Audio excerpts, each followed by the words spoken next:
Hey everyone, welcome back to another version of the SloppyWorld podcast. I'm your host, Paul, aka Master Walrus 9, here to take you on a wonderful vacation here at SloppyWorld. I'm gathered by my guests today, SirShabby and TurnerPlays Overwatch. Shabby, would you like to introduce yourself? Yeah, my name is Shabby. I stream and am working on animation. And Turner, would you like to introduce yourself as well? I'm Turner. I play games, I guess. That's about it. Awesome. So Shabby, you said you're working on an animation. Yeah. Would you like to tell us a little bit about what's entailed in that and what caused you to want to start up that animation process? I think the best way and I have a trailer that was made for it back in November, but I will have an updated one later in the month, Mm-hmm. which I will link that to you. This on YouTube? It's on Twitter, but It's on Twitter. I will plan on uploading that on YouTube and Newgrounds because YouTube is kind of a messy state where animation doesn't do too well. Mm-hmm. Because of like the algorithm favors more like longer videos for attention. Yeah, that's definitely true, and that's something I've been seeing on YouTubers and other popular media makers say about YouTube for a while. Yeah, so I mean, you said you got a little trailer. Can you tell us a little about it? It's gonna be like a comedy animation, a little storytelling animation. It's more narrative driven, Okay. but I can change the link right here so that you can watch it if you'd like. I'm not sure if you're gonna present stuff Yeah, I can in present video. it. Yeah, I just posted a link of it right now, and you should just be able to play it through Discord. Yeah, I'm gonna pull it up right now on my website, and let me ask, what caused you to want to get into like the art scene and animation? It was something I wanted to do, but just never had means to do because usually I was just raised in more traditional standards where I would be expected to get more of a regular job that's stable, but after a while I just went through I just been thinking to myself and then just decided just to go after the one thing I wanted to do, even if it just doesn't amount to anything. It would Yeah, just be like closure. yeah, that makes sense. And Turner, can you tell us a little bit about yourself? Uh, uh, yeah. I work in retail and I play video games pretty much my entire life. Lately, I've been playing a lot of The Binding of Isaac.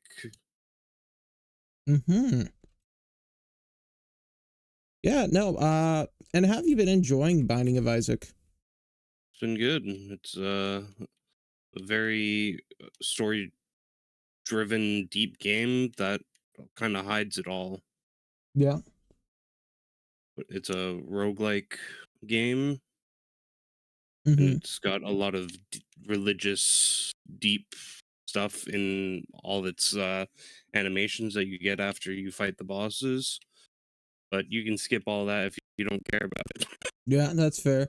Now I'll ask, because Binding of Isaac is not a new game, but I've seen a lot of people getting into it recently. Like when you pop into Steam, it's one of those ones that's just popping up. Yeah, I'm looking here. Release date on Steam was 2011, so it's 14 years old. I know kids younger than that. I teach, by the way, guys, so it's not that weird. But no, I know people, kids and students who are younger than that. What's gotten people back into the Binding of Isaac? It recently got a free DLC update Oh. to make it so you could play multiplayer with your Oh, friends. really? 14 years no multiplayer. That's interesting. It was a solo game for a long time, but they recently added the multiplayer feature. That's awesome. That's good. It's great to see that all these places are still making use of the they're not going to a new game, if that makes sense. They're still Right. developing and putting more into their base game. Because I mean, come here 14 years later and people are still playing and still enjoying this game. Okay. Shabby, you do some gaming as well. What have you been doing for gaming? I've I've been heavily invested in the Cobblemon server that I was mentioning earlier. Mm-hmm. But And yeah, it's just been super time consuming.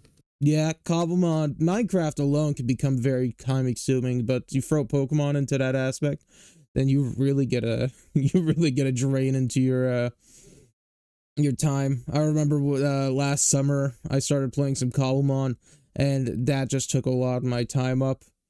I'd get in, make it my daily purpose to get in and grind, and I'd spend all day playing Cobblemon. It was not my healthiest point. We've all had that addiction to Cobblemon at one point here. Yeah. Not Yeah. not me farming for 40 hours for one Pokemon. Yeah. Oh yeah, you love your walk and wake. Yeah. Yeah. Speaking of games, we also do enjoy some Fortnite. Now I think we've played with Shabby once. Me and Turner have played more often than not. Shabby has joined in for a session once, maybe twice in the past. What's your thoughts on Fortnite? The revolutionary concept taking around the world, you know? I think Fortnite may just be like it's becoming the forever game Mm. Mm-hmm. that not everyone would have expected would exist. Mm-hmm. Mm-hmm. That makes sense. Yeah, I can agree with that. It's just going to be one of those games that lasts through a long time because of how much content they're constantly putting into it. Yeah, that makes sense. Now, I mean, with all the different collaborations they have and stuff. I think the collaborations is one of the big factors for getting people to stay, Right. you know, or getting people intrigued. That's a good question. Do you think that these collaborative skins like Hatsune Miku, who just released recently, Travis Scott, uh, Godzilla, all these famous people and famous icons, do you think they are getting people into the game more, or are they getting people to stay into the game more? I think It it's var both. it varies because you see with Miku, it just brought in like way more people that never would have considered a game. But then Godzilla, which was a long requested character, Mm-hmm. just kept those that were in. Okay, I see. So they're using it for both aspects. Mm, for sure. And you've seen that they've been adding a ton of game modes. What's that new one they've just added? Ballistics? Yep. Yeah, It's very similar to like a CS:GO type of deal. Mm-hmm. Do you think that's wise of the Fortnite Corporation or Epic Games to be adding those kinds of game modes? Yeah, it definitely keeps the game new, feeling fresh. Okay. So it's not just the same thing over and over and over and over again. Okay. But definitely do think it's a good thing for the long run of the game. Makes sense. That makes sense. What about you, Shabby? What's your opinion on ballistics? And not just the ballistics, but also like festival, Lego, and racing. it does bring out the concern of whether or not they're going to spread too far and too thin, but considering the execution of things like Festival and Lego recently having a new modes, I think they'll find their footing just to make all of their variants more feasible. Mm-hmm. Now, I love the addition of these new modes because it doesn't necessarily take away anything, because the old game modes are still there. However, I do want to bring up the concern, and I want your opinion on this. As they continue to add more and more modes, Fortnite tends to get to be a bigger and bigger game. In terms of download size, I believe currently Fortnite's like 70 to 80 gigabytes in storage. Yeah. I mean, that's a very sizable chunk. Now, it's not like very It's not like it's a dominating. Call of Duty game though, where Call of Duty's sitting at like 150 gigabytes or Yeah, more for their games. yeah. Call of Duty, but everyone's known of Call of Duty that it's a very unoptimized game when it comes to storage. It's fair. Looking at this article from 2020, it says it was taking up about 15 gigabytes. So in 4 years, they've essentially quintupled their amount of storage. So I'm just curious on that aspect. Do you think we're going to get to a size limit in which Fortnite's going to be unplayable on some devices? There seems to be the chance, almost like a storage creep, the best way to describe it. Mm-hmm. But theoretically, it wouldn't be a problem if people would upgrade their equipment. But if they upgrade their systems, but I think before that would be needed, Epic Games will try to find some way to reduce the size in one way or another. Yeah, that makes sense. I know I've seen that for individual game modes like Fortnite Festival, you can download just the game mode, or I believe you can get just Lego Fortnite, so no Battle Royale, no Festival, no racing. Do you think that that is wise of them for that storage issue? Yeah, because there will just be some people that would see those other modes as not necessary. Mm-hmm. I think the best way to kind of describe it is like Gen 1ers and in the Pokemon scene that only want to play the Kanto games and nothing else. Oh, I have some harsh words to say about Gen 1ers. Okay, my opinion on Gen 1 is that Gen 1 is a hot pile of garbage.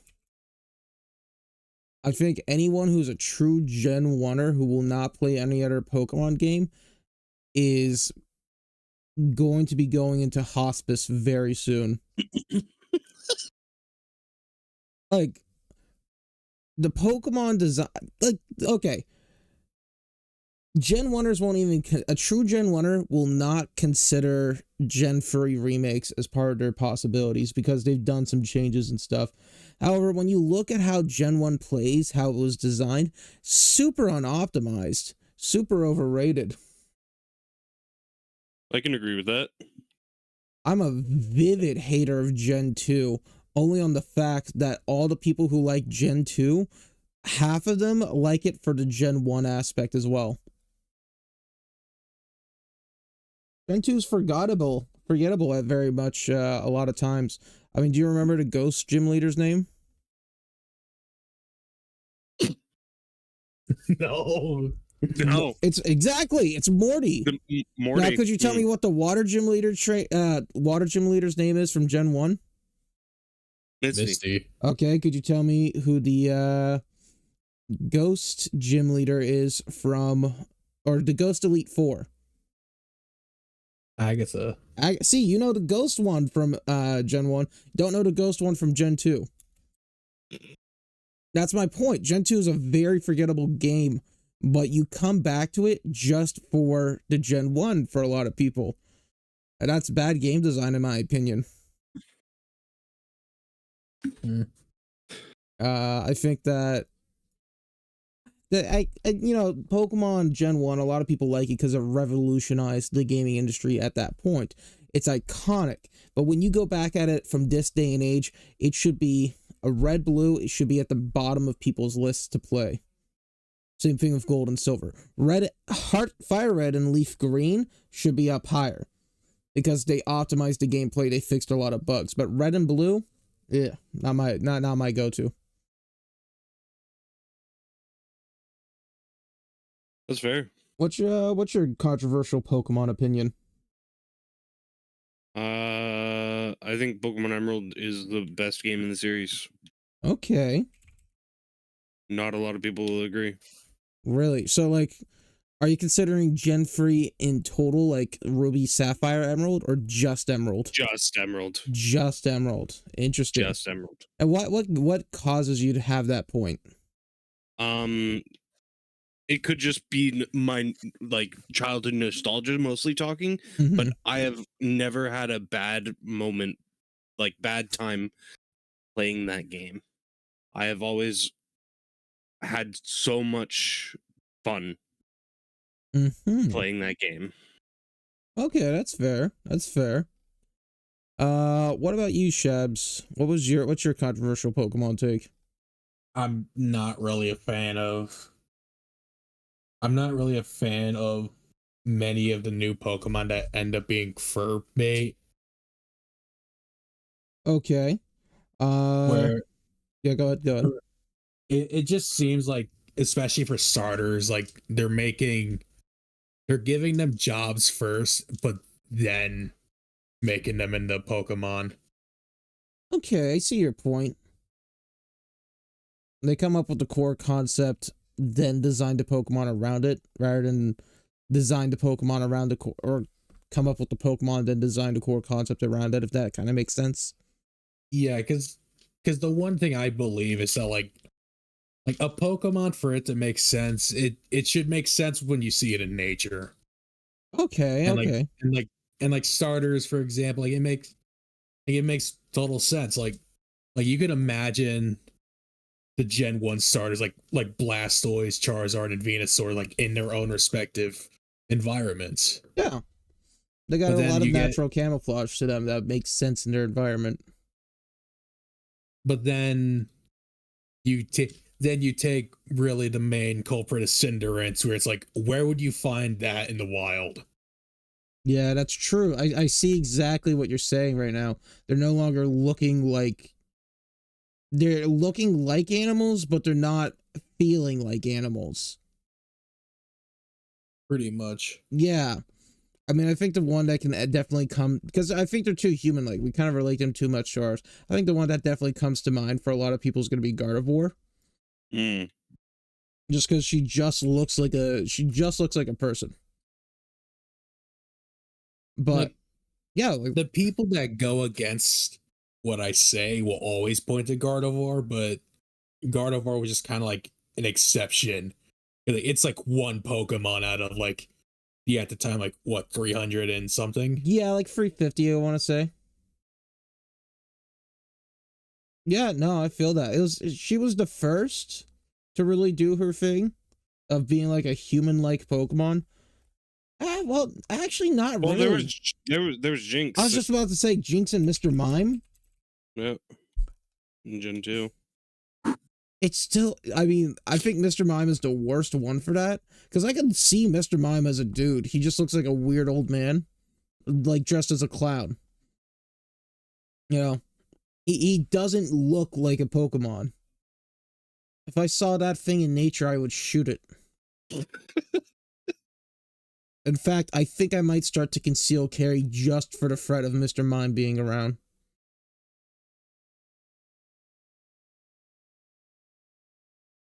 Jesus Christ, this guy's freaky. Like, if you ever stop and just look at him, why? Who designed him? Why would you do that? It's even worse in Detective Pikachu because they give like the little shoulder parts like dodgeball texture.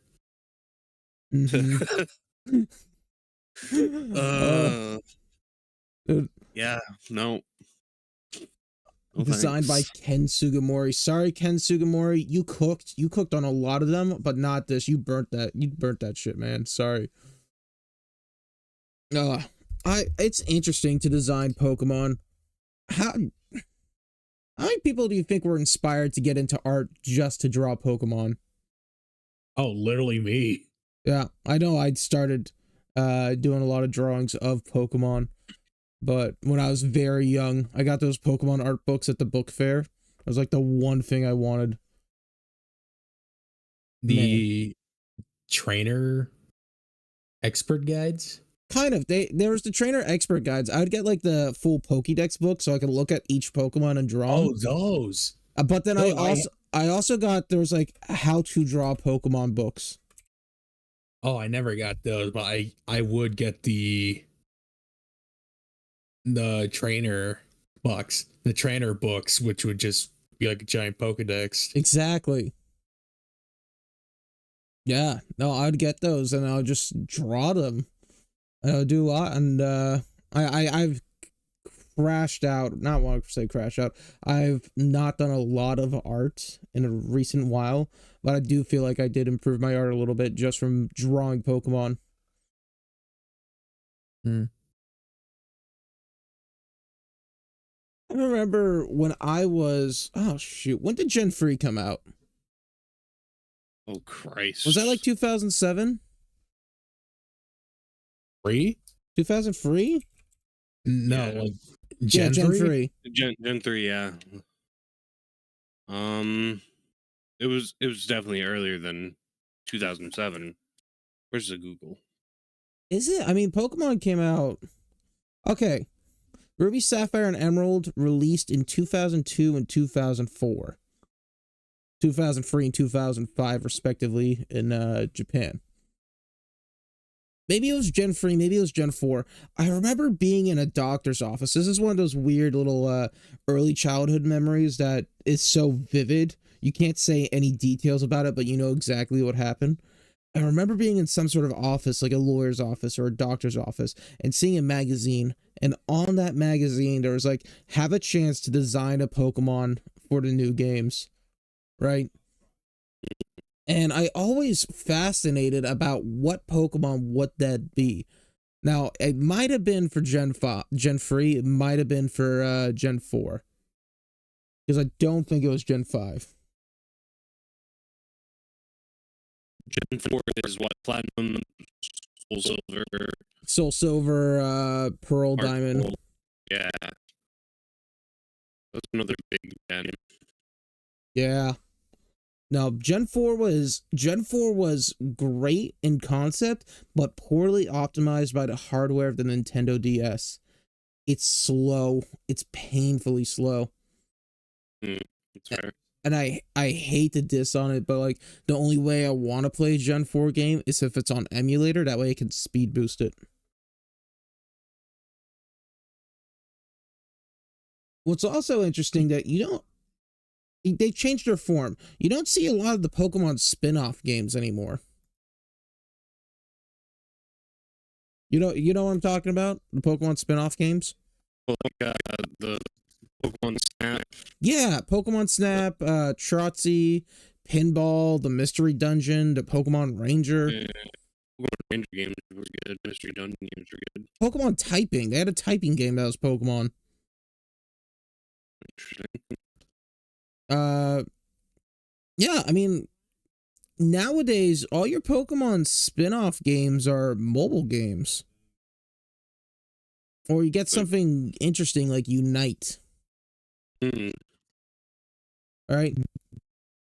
Pokemon Sleep, Pokemon Masters EX, Pokemon Magikarp Jump, Pokemon Go. The last time I remember seeing like a unique Pokemon spin-off was Pokken Tournament. Like a fighting game. yeah, a game you bought, and that was Wii U era. I don't know. When was Wii U? 2013 to 2018? Was that long that it lasted? I know they wanted to cut their chops early. Yeah, they're just looking for the road way out. Yeah. 2012 was when the Wii U released. And it stopped gaining support. The production of the Wii U ended in 2017. January 31st.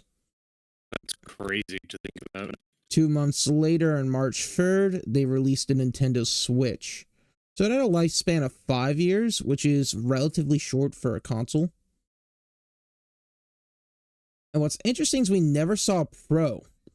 Most consoles you'll see a Pro variation, which I call the 0.5. Like, you got the PS5, they just recently released the PS5 Pro. You know, it's PS5 still, but it's got better hardware and software at relatively same price, maybe a little bit more. Switch, you saw that with the OLED. DS, you saw that with the DSi. Well, You know, the Wii U was basically that for the Wii. yeah, but the Wii lasted so long. This was an essentially new console because you couldn't backwards play stuff, right? Because like the PS5 games, you could still put on a PS5 Pro, and all PS5 Pro games, anything that would be designed with that in mind, could be put into a base PS5. If that makes sense. That's fair. You know, they're designed for each other. The 0.5s. Wii U could not work on the Wii. It was a new console. And I think they did release a Wii Pro. They called it like the Wii Portable or something like that.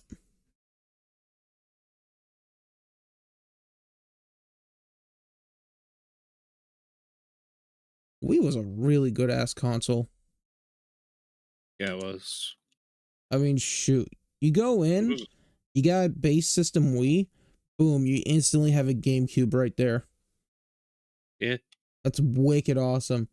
To get access to the GameCube games and the Wii games, and then their online shop to get access to like the 64 games.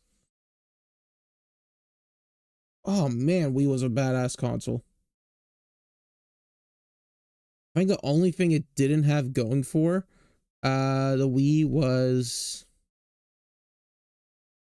lack of DVD drive. Didn't have a DVD drive? It couldn't read DVDs. Really? So I mean, you look at the big console wars, right? And the big sales between all the different consoles. You always see at the very top the PlayStation 2, right? Right. Why do you think that is? It had a lot of uses. Like, I mean, keep going. I mean, it was just like a revolutionized console. Like, there was a lot of things you could do with it because it was one of the first consoles you could play DVDs on, was it not? Yeah. The big thing with the PlayStation 2 was that it was made by Sony. Now, at that time, what Sony had under their belt was the PlayStation 1 and DVD television related technology, their primary catch being DVD players. And so Sony took the idea of like, okay, fuck it, we're just going to throw a DVD player into the PlayStation 2. And so, because why the hell not? Let's make our games DVD based. Let's throw a DVD player into the PlayStation 2. And so when mom and dad are looking to buy a new DVD player, right? And they see the Panasonic DVD player is $300, and they see the Sony DVD player is like $300, and then the Sony PlayStation 2 is also $300. Why the hell wouldn't you just buy the game console and have the DVD player in there? You know? That's fair. That was one of the big factors that helped sell the huge amount of PlayStation 2s. I'm no expert, but yeah. I mean, I catch myself using my PS4 as a streaming service from time to time, you know, download all my stuff. So, I mean, when it comes down to game consoles, there was a lot of good ones. Shabby, what do you think was your favorite game console of all time and the most influential? They could be two different, they could be the same. He said he'll be right back. Oh, he said he'd be right back. My bad. All right, then we'll start off with you, Turner. What do you think's the most? What was your favorite console? What do you think's the most influential of all time?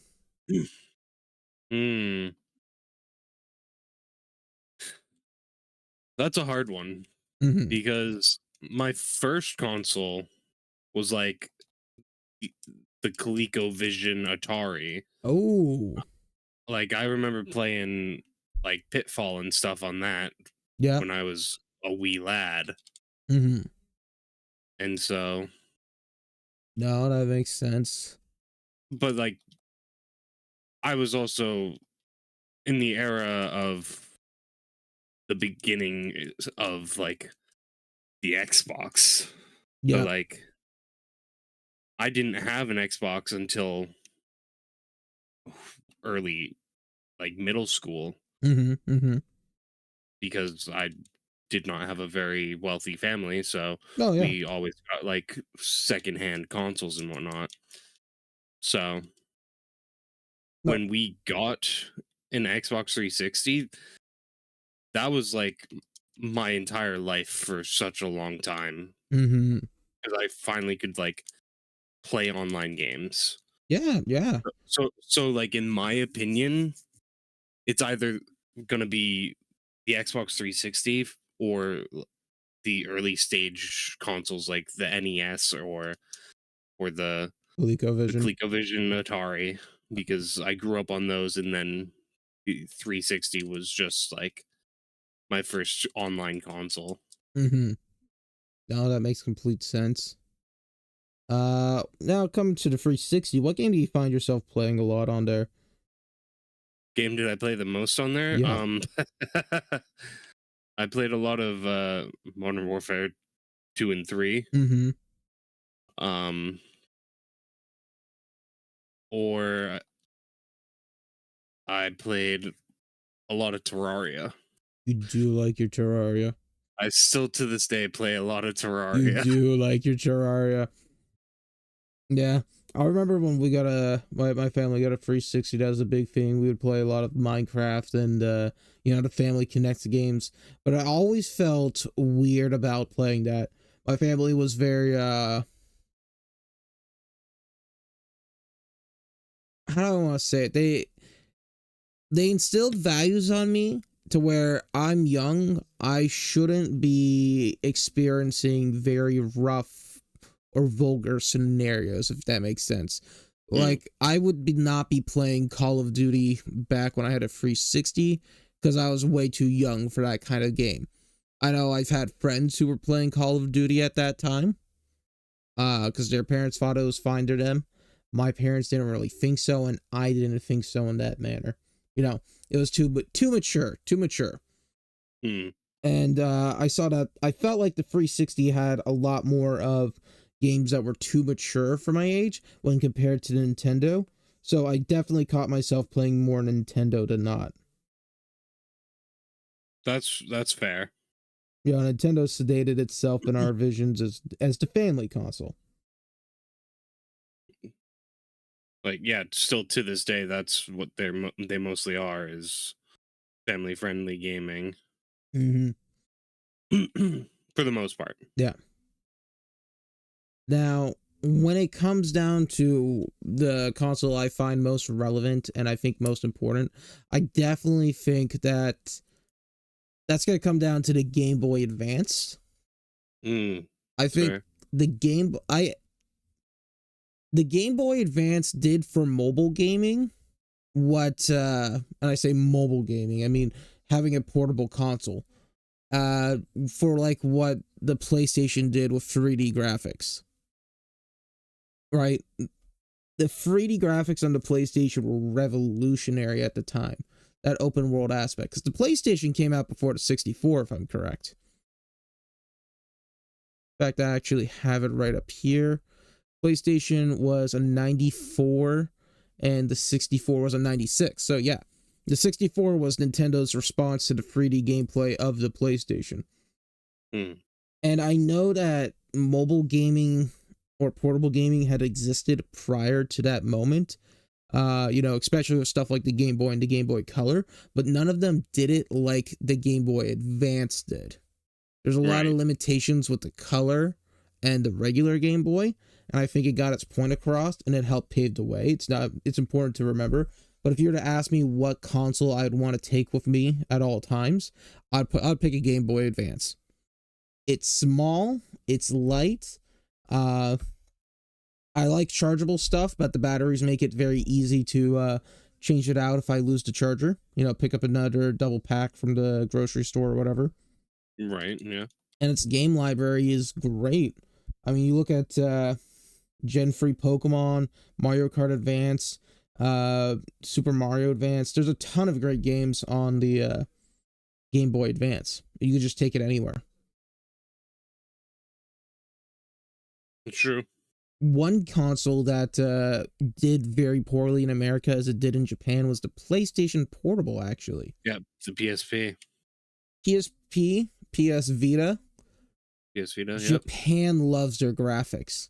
When you see these huge graphic pushes, their entire goal is to get as good graphics as possible. Graphics come first, gameplay comes second, if that makes sense. And so, something like the PlayStation Portable did excellent in Japan, especially with that busy work ethic life they have. Always on the move, always doing something, always at work, you know? You can play it on the train, you can play it on the way to work, whatever. Exactly. So it beat out stuff like the Nintendo DS. 3DS was a good console, but no one used the 3D. I did not like the 3D on the 3DS. No, I preferred to have a 2DS when that came out. Exactly. The 2DS, the 2DS XL, I think, is the prime console version of that, because it had the benefits of the 3DS XL, removed the 3D feature, still had the folding aspect, and was cheaper. That's fair, yeah. Like, the 2DS was great because it was significantly cheaper.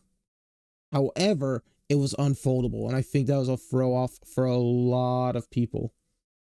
I think they said, let's make it as cheap as possible, which it came out like a $70, $80 price tag, which was crazy for a console at that time. Yeah. With access to DS and 3DS games. But, man, not being able to fold it is rough. That is fair. I remember... Oh, man. I do remember a lot of these game consoles are very important to a lot of people. And it's interesting, different people's ages will probably impact their response. Like, some people will say probably the Sega Saturn or the Dreamcast was the best console because that's what they grew up with. You know, if you ask to a new gen what they would think about these consoles, they'd probably not even consider it. Maybe PS4 or PS5 or the Series X of Xbox, you know? But I mean, like I said, I'm pretty much the same, where I would pick like the Atari ColecoVision type thing on my console, or the Xbox 360. It's really just like what they grew up with or what they played the most as they were growing up. Yeah, no, that's definitely true. I think a very important thing that comes to mind with these games is that they're fun to reminisce and they're fun to play here and there, but I don't know if they truly hold up in this day and age. It's us being spoiled, and I mean it in a good way. You look at the games we have accessibility to now, their amount of controls, their fluency, their graphics, all this stuff, it makes it very hard to want to go back and play these older games, if that makes sense. Fair. I mean, why play Donkey Kong if you got Donkey Kong 64? I get it's its own game and its own values, but there's a lot of games that are kind of busts.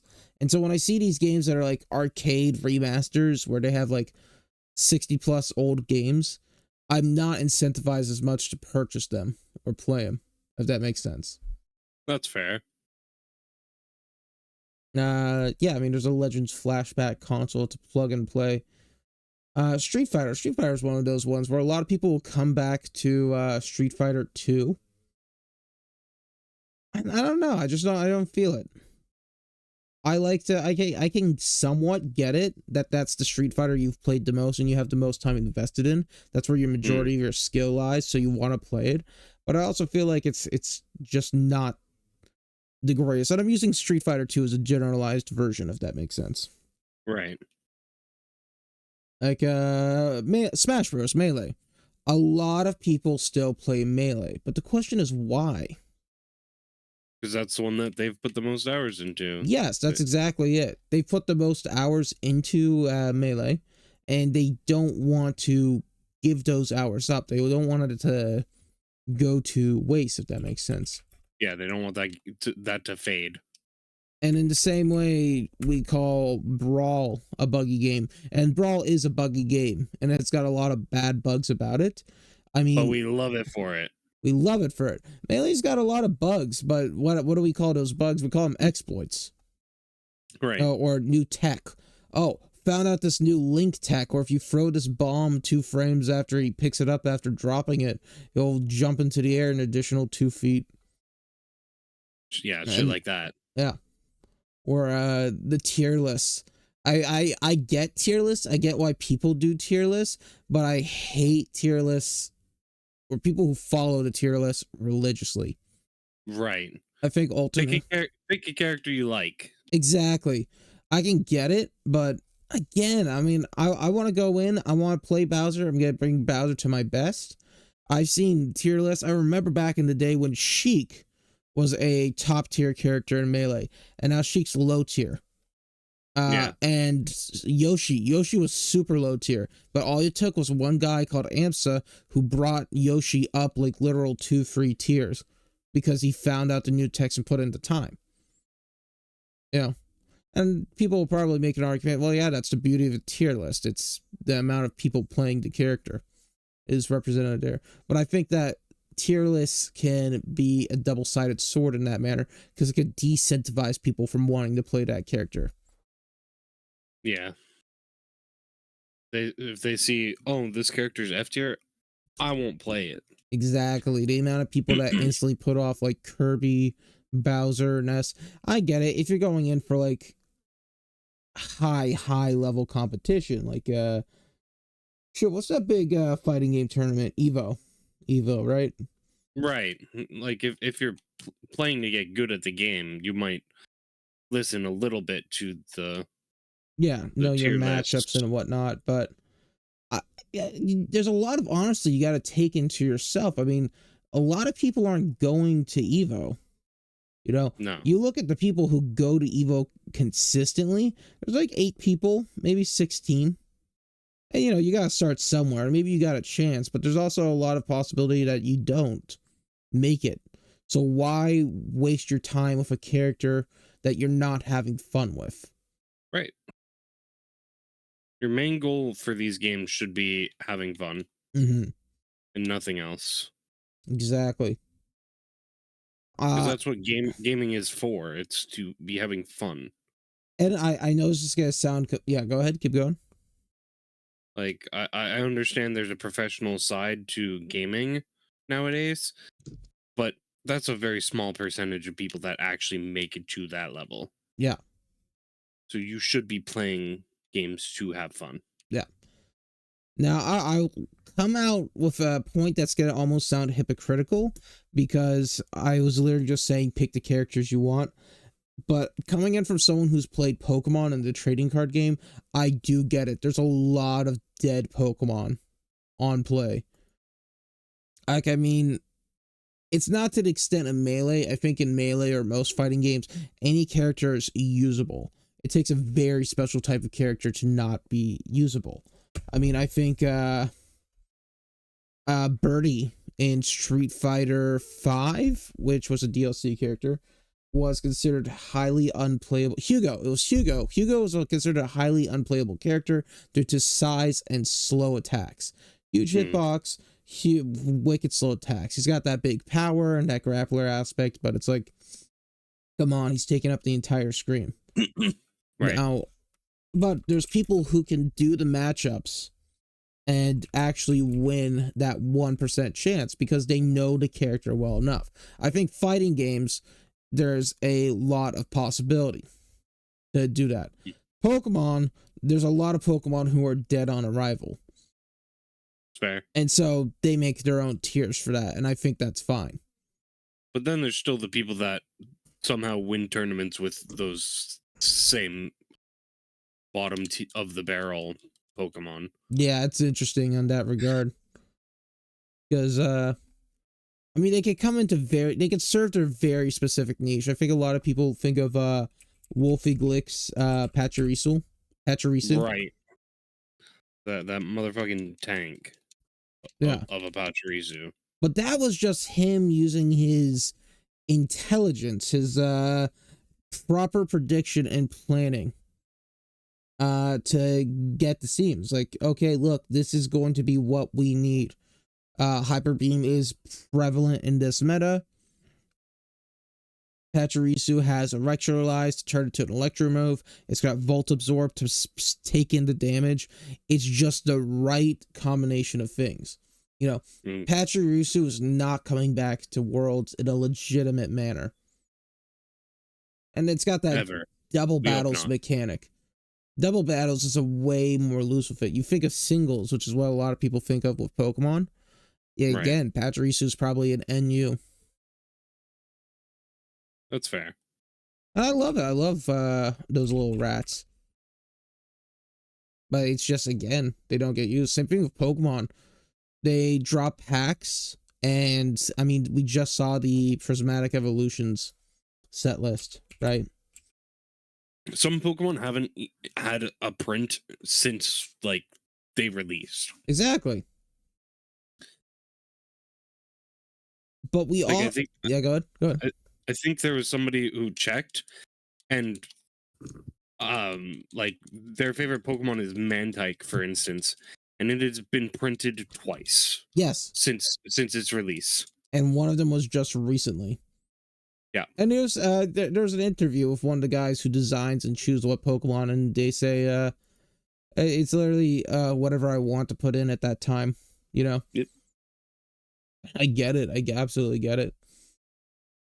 But I mean, looking at Pokemon trading card game, most cards, and they've been good about it recently in Scarlet Violet, but most cards are pack filler. Yeah. You take a look at the 150 cards they release in a set. You're probably going to get anywhere from 20 to 30 of those cards being viable. Okay, you can make some fun gimmick decks for playing with your friends, but viability, you're not going to win any fights at tournaments, you know? Right. And I get that. I mean, playing with your friends is different, but a lot of it's pack filler. I mean, 20% of the deck or 20% of the cards are playable, but then you still have all these other cards you're trying to go through. You know, they're there. You can't get rid of them. Right. Oh, it's help. I got a local card shop I frequent and just chill out at a lot. And I was helping some people look at singles. And I mean, this person pulled up probably 20 cards, and the total came out to like $1.30 free. Most expensive card was like maybe 14 cents. Most of the cards you see in a set, and these are relatively new cards, is 5 cents 2 weeks after play. Yeah. Prismatic is a huge re-release set. Yeah. I mean, it's got good stuff and it's re-released. All the Vaporeon, Glaceon, all the evolutions makes it high targets, but big stuff and playability you're looking at is re-release. Because who the hell wants Aromatisse? Probably not a lot of people. Yeah. And I have the solution, and that's arrogant to say, but I do know what the solution is to make the card packs feel more worth it, right? And it's to take a book or a page in the book from Magic the Gathering. Magic the Gathering has a ton of different formats. You got their Commander, their Standard, a ton of different stuff. One of them they have is Pauper, right? And now what Pauper is, for those who aren't familiar, is you can use cards in your deck only if they're commons. Right? Right. So like I'm looking at the new set list and there's a Groudon that's rare. Would not be usable in your deck. All your EX Pokemon, all your Roblox Pokemon, not usable. Something like Houndoom, which is a common, yeah, you could use that. Incentivizes more interesting play styles that don't focus on slam down a heavy hitting EX or rule box. Okay?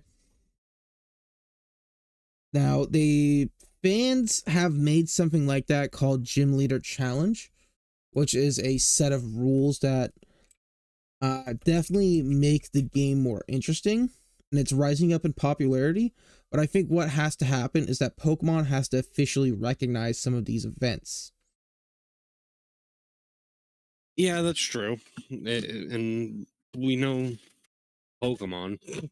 Yeah, yeah, they're very resistant to change. Yeah.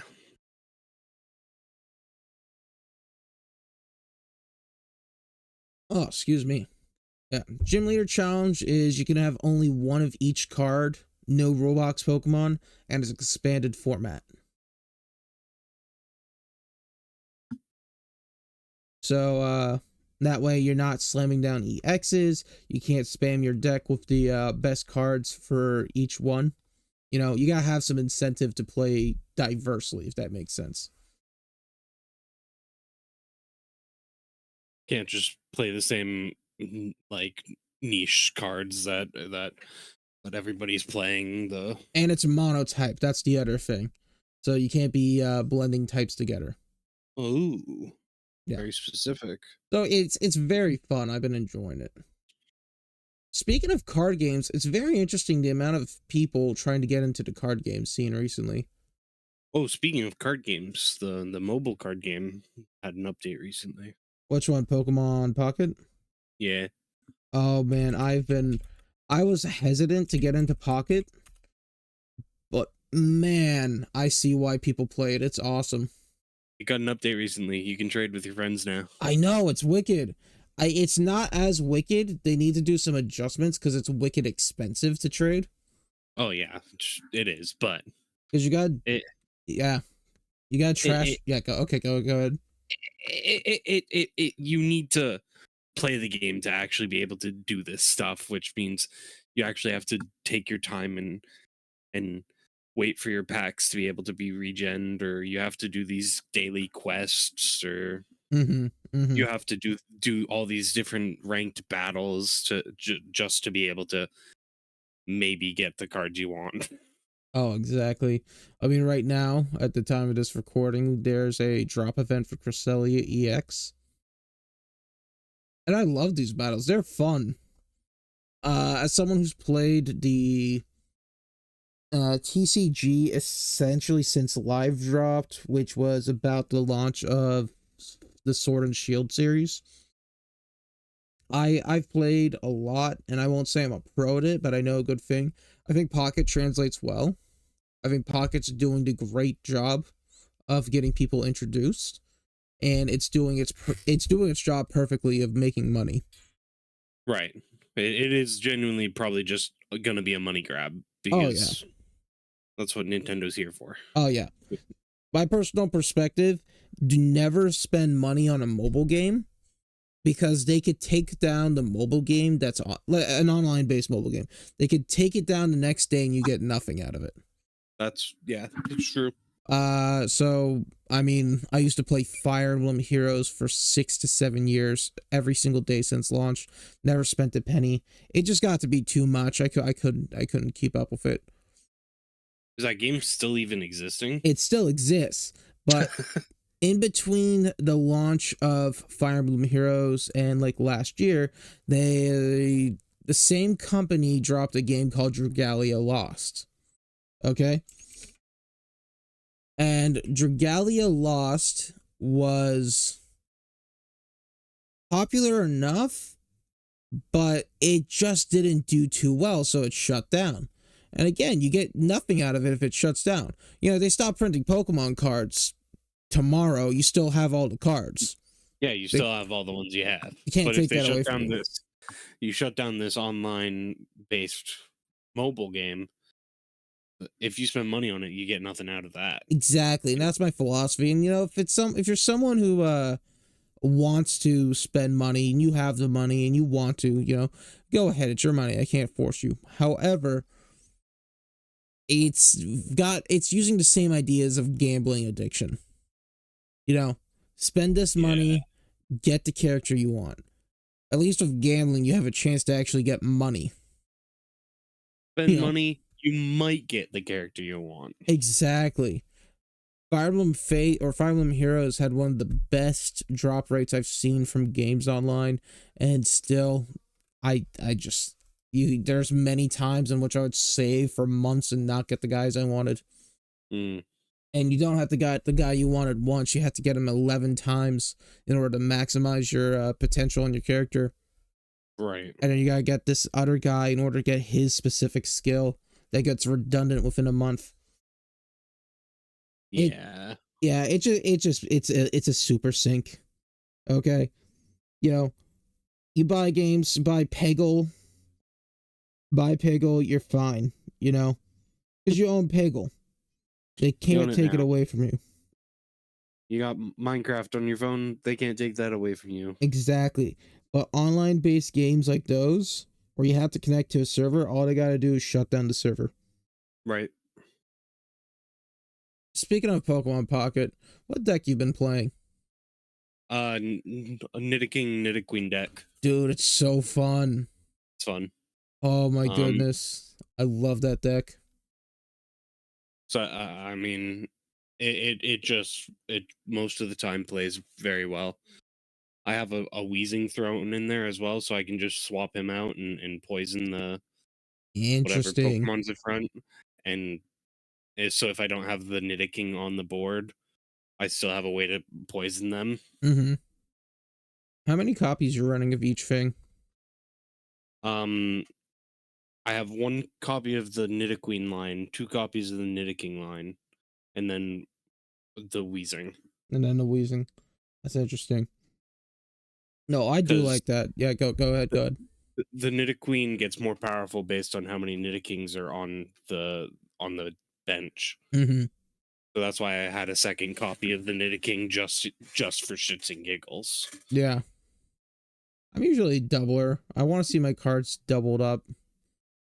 A deck I've been really enjoying right now is Dialga EX with Registeel and Regigigas. I know the intended method with Dialga EX is to run it with Melmetal, because it's a heavier hitter and it's got that defense reduction. Right. I don't have Melmetal, so I can't do that. But Registeel works perfectly fine. And what was it? Gigas works pretty good in that deck. Because Gigas is a solid counter. It's just slow, you know? Right. 4 energy is all expensive. I like how they... Yeah.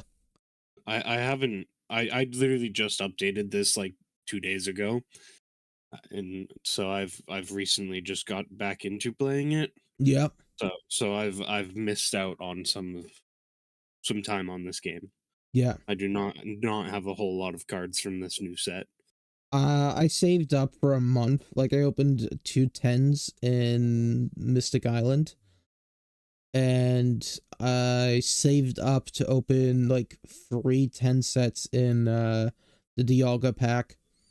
Nice. So I got a lot of good shit. I got the alt art Dialga and I got the full art Dialga. Have you seen the Mamoswine in this set? Dude, it's sick. Thick fat.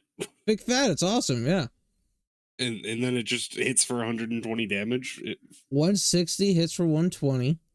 Damage reduction like that's sick. I don't think you see a lot of fire or water. Just kind of like an encouragement for fire because grass is so meta right now. There was... I love Electivire. Electivire is one of my favorite Pokemon of all time. So seeing the Electivire in this set is pretty sick. Plus the what's it called? Volkner, I think that's his name. The Volkner supporter. Volkner supporter card? Yeah. You can add 2 electric energy from your discard pile to your Electivire or Luxray. Luxray. Oh, yeah. That's interesting. So, works out a bit well. They added a lot of good cards. There's good water support. They added Manaphy as a way to ramp up water energy. And they added the Pokemon tools. They added tools. They added Giant's Cape and Rocky Helmet. And a Lumberry.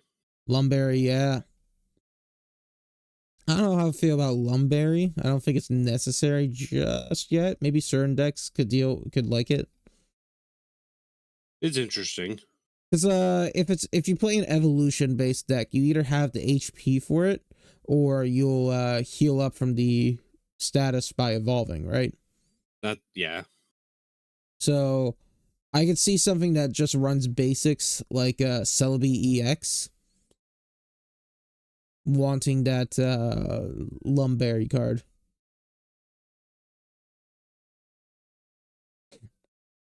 I haven't pulled anything from the Pearl set. The Pearl seems to have the starters in it. So I've not pulled any starters yet. Oh.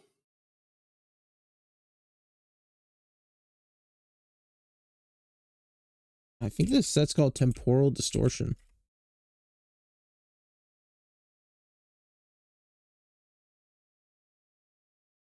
I wonder if we would see Pokemon in Fortnite. I heavily doubt it. I doubt it. Nintendo was gonna do a collaboration with Metroid back in the day. But they only wanted it for people that were playing on Nintendo Switch. And so Fortnite said, hell no. Well, the interesting thing about that was they wanted it for Nintendo Switch, but they wanted two things. First off, they wanted it to only be available in the Nintendo Switch shop, which I think they said they've done before. I think Master Chief was Xbox 360 or Xbox exclusive shop, and they had something for PlayStation shop at that time. I can't remember. Right? Probably Kratos. The big thing is they wanted people who owned a Switch to be the only ones to see Samus. Yeah. And that's where it got unrealistic in that portion. Yeah, they wanted it so it was only the Nintendo Switch that could be seeing or using this skin, which is ridiculous. Yeah. Now, technically, does Nintendo own Game Freak? I believe yes and no. It's like a subsidized company from Nintendo, I think. Mm-hmm.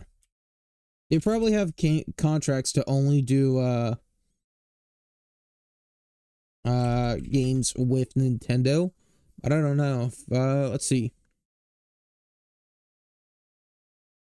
Game Freak is an independent company, has no capital relationship with Nintendo.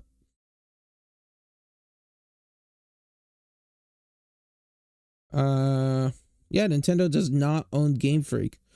So if that's the case, technically it's up to Game Freak if they wanted to do a collaboration with Fortnite. Fair, I guess. So that is interesting. Yeah, it's second party, I would like to say.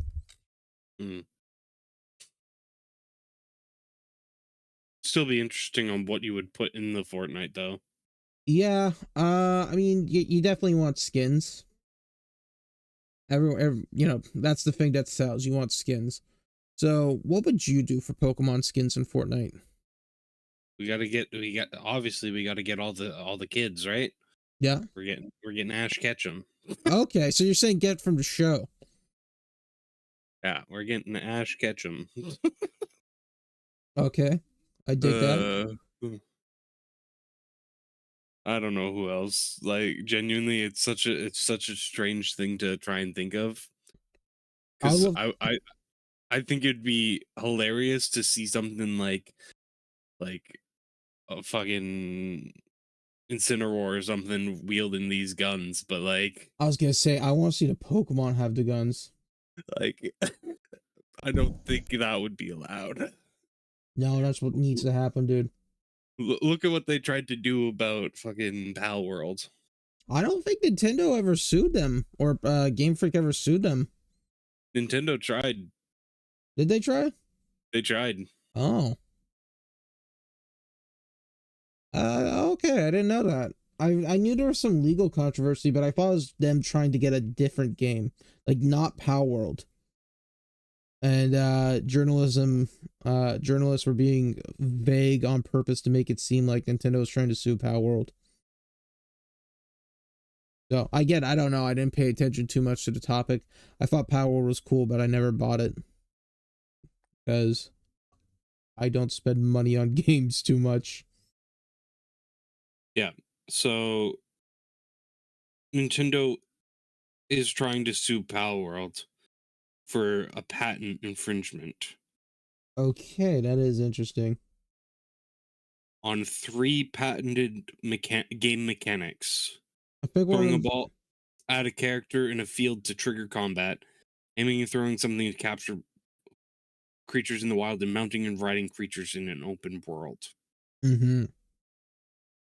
I just don't think that they have any way to back a couple of those things. I think their most valid one is the ball to initiate combat because that's very specific, right? Uh, the ball to capture or it's vague and throwing something to capture something, right? Right. That's too vague in my opinion. Now Nintendo's got great ass lawyers. You're a company like Nintendo, you get good ass lawyers. So they could probably make a fine enough argument that I couldn't. However, I think it's way too vague. Right.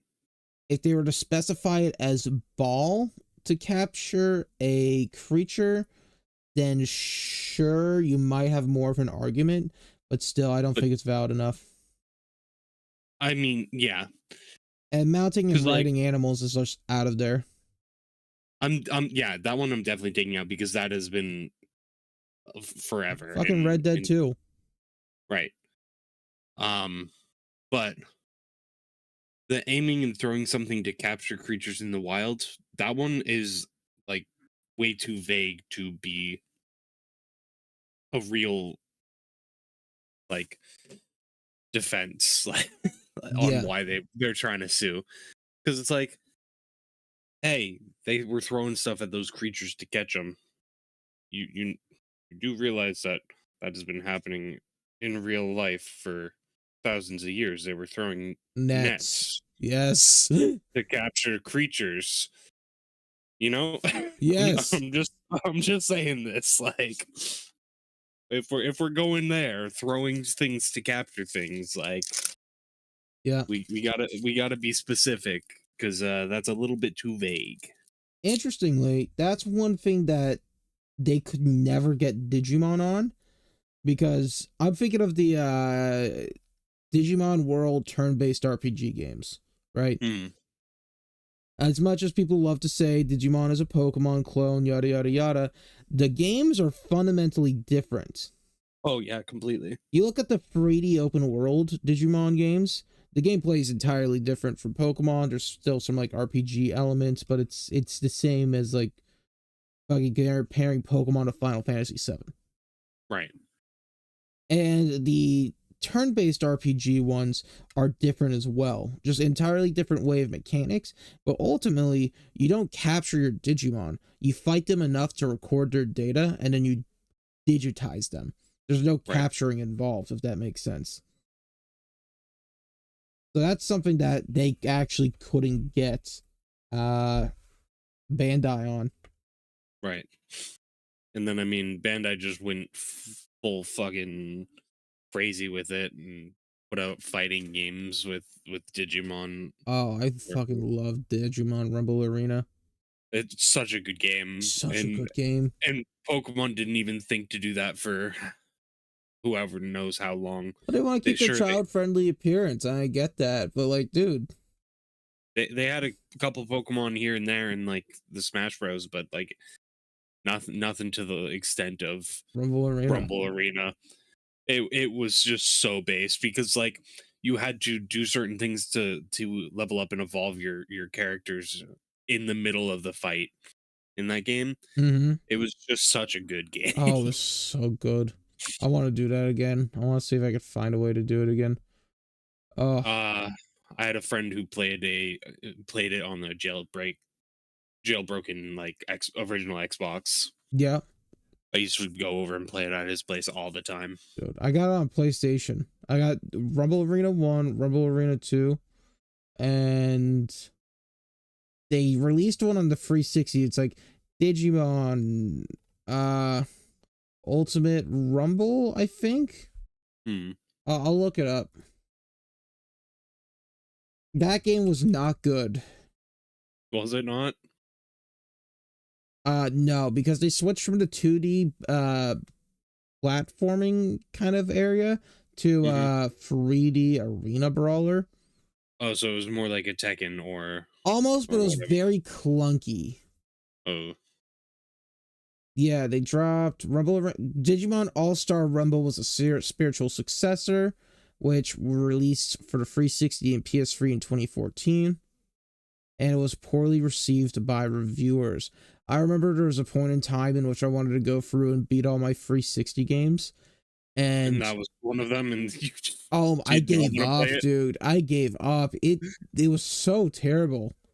That's funny. It wasn't tough in a good way. It was tough in like, okay, the worst kind of way. We're gonna put you through 8 bosses. You can't heal at any point in time. And the controls are clunky and they could spam lock you. Oh. Yeah, no, it was not a fun time. Does not sound fun.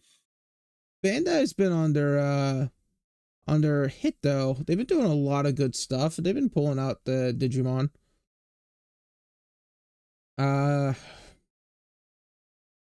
Yeah, I mean, they've been hitting with a lot of good games. Like Sparking Zero just came out. That was a huge popular release. Oh yeah, because it's Dragon Ball. It's Dragon Ball, but it's good as well. Because I mean, they've released so many like copies of a similar game like that over the years that of course there's going to be returning people and new people coming back to that game. Yeah. I mean, the Breakers. How many people still talk about the Breakers? I still think they get updates and the game's an interesting concept, but I mean, it was just not at the right time. Or One Piece Odyssey. People typically don't care for that game, even though it's One Piece, arguably one of the biggest series in the world. But I mean, Sparking Zero, dude. Sparking Zero. Ooh. And I did not play it because I am not a fan of Dragon Ball. Really? Kill me if you want. That's fair. I can see people not liking Dragon Ball. I just could not get into it as a kid, and so I haven't even tried as an adult. Have you watched like not Dragon Ball Z but Dragon Ball? The original? Yeah, I've watched a couple episodes, yes. Dragon Ball, like the original, is one of my favorite shows, like top 5 anime list. Z, I can get people not caring for Z, but I do really enjoy Dragon Ball because that was just a kooky adventure about a boy with a monkey tail. Yeah, which yeah, I understand that, but yeah, Dragon Ball Z, where it starts going batshit, like I could not. Yeah, really I get that. Into it. I could get why a lot of people love it, dude. It's great. Oh yeah, I understand that. Like the fight scenes are epic. I get it. I'm a huge fan of Dragon Ball, but I've watched maybe up to episode 20. Back when like you could find it broken into 3 parts on YouTube. Right. The good old days of YouTube. Exactly. So I know a lot, still haven't seen a lot of it, so that might sound heretical to an extent. But if I see a good Dragon Ball game, I'll play it. Like Fighter Z, huge fan of Fighter Z. We need to get a bit more games like that. I mean, Bandai drops a lot of regurgitated games, but when they actually pull up and get like Arc System Works to collab or something like Fighter Z, right? Dude, you get something that was at Evo. You're probably not gonna see Sparking Zero at like an Evo level event because it's made to be unbalanced. Yeah, it's supposed to be ridiculous. Exactly. They do have some manners of balancing in there, and people can make their own rules and whatnot, but still, you do a traditional 2D fighter that's fun with tight controls, People love it. People play the hell out of it. It advertises it itself. And Unless you're multiverses. Yeah, rip multiverses. RIP. No, I bring that up though because I could definitely see them doing something with Digimon. Digimon's been doing good in its popularity.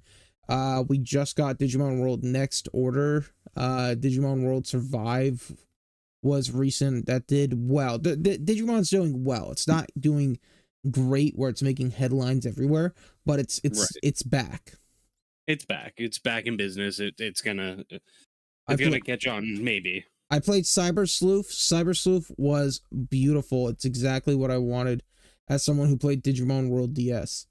Hmm.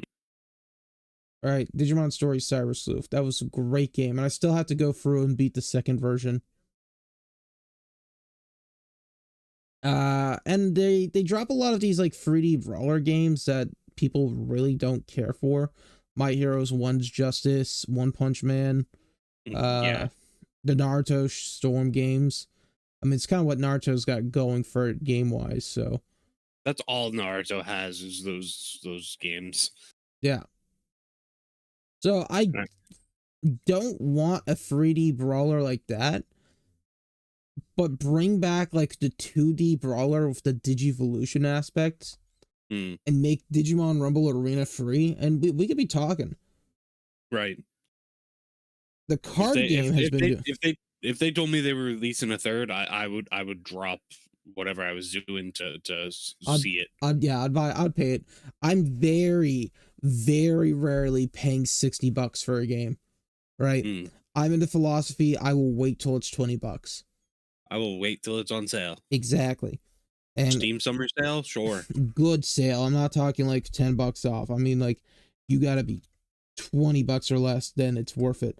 But there's very few games in which I'll buy at full price. One of them was Fuser. I had a great time with that. Rip Fuser. It's dead now, but it was fun, man.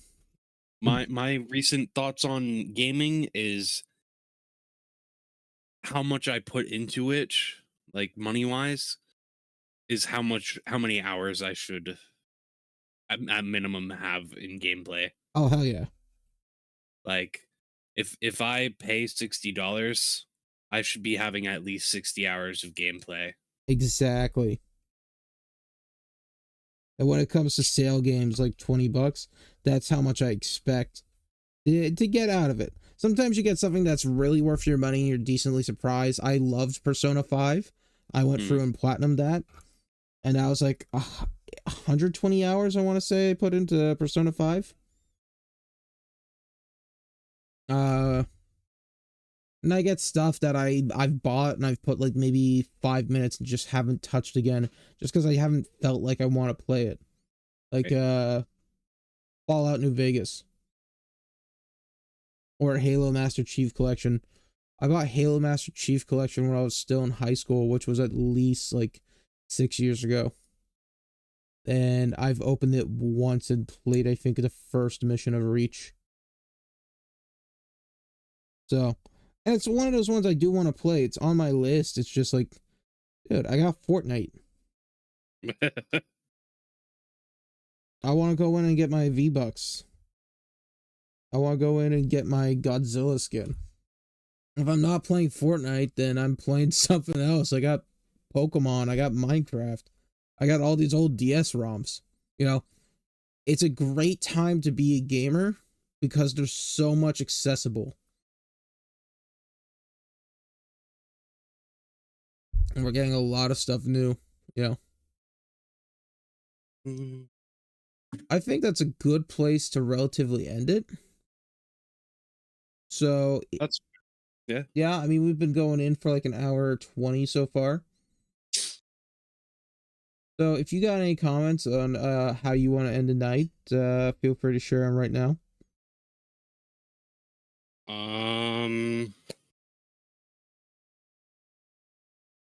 Balls. Pretty good. Pretty good. And for all you guys listening at home who put up with us here at SloppyWorld, we thank you very much for taking your extended voyage and enjoying your stay. We hope you come back again another time and enjoy it. Actually, what we're going to do is we're going to end off by taking a look at this animation my friend Shabby shared with us. Okay? So I'll play that, and we're going to end off tonight. Thank you, and have a wonderful day.